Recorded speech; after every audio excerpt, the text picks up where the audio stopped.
নামখানার রাস্তা সংস্কারের দাবিতে অভিনব বিক্ষোভ গ্রামবাসীদের।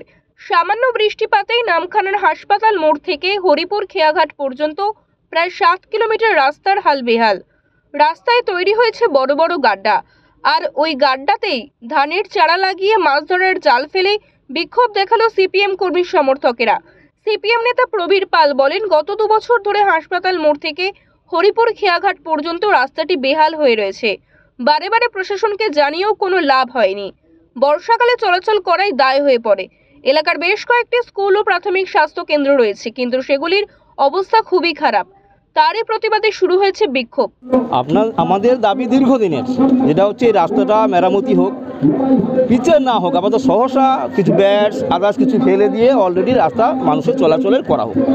আমরা যেটা প্রতীকীভাবে দেখালাম, ধান রোপণ করে জাল ফেলে এই প্রতীকী প্রতিবাদ আমরা দেখালাম। রাস্তায় মানুষ আপনারা দেখছেন, বলার কিছু নেই। দেখছেন যে মানুষের চলাচলে একবারে অনুপযোগী, মানুষ চলাচল করতে পারছে না। প্রস্তুতি তো দূরের কথা, স্কুলের ছাত্রছাত্রীরা তারা চলাচল করতে পারছে না।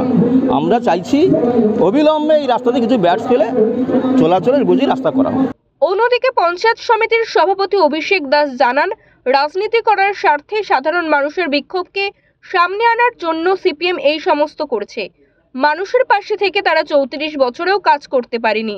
মাননীয় মন্ত্রী সাহেব দীর্ঘদিন প্রচেষ্টার পরে গতকাল মাননীয় জেলা শাসককে তিনি জানিয়েছেন এবং তিনি চিঠি লিখেও জানিয়েছেন, এবং আজকের দিনে দাঁড়িয়ে আজকের হয়তো আমাদের কাছে যতটুকু খবর আছে ওই রাস্তাটা রিপেয়ারিংয়ের জন্য উনি জানিয়েছেন, এবং সেই রাস্তাটাতে রিপেয়ারিং হয় সেক্ষেত্রে আজকের ইঞ্জিনিয়ার সাহেবও আসবেন, এটাকে মেজারমেন্টও করবেন যাতে দ্রুততার সঙ্গে করা যায়। যে সিপিআইএম আন্দোলন করছে তারা এখনও পর্যন্ত কোন দপ্তরে গিয়ে বলেছে রাস্তাটা সারানোর দরকার? শুধু রাজনীতি করার স্বার্থে সাধারণ মানুষের বিক্ষোভকে সামনে আনার জন্য এই সমস্ত তারা আজকে রাজনৈতিকভাবে কাজ করছে। মানুষের পাশে থেকে তারা 34 বছরও কাজ করতে পারেনি। দক্ষিণ 24 পরগনা থেকে গোপাল শীলের রিপোর্ট, ওঙ্কার বাংলা।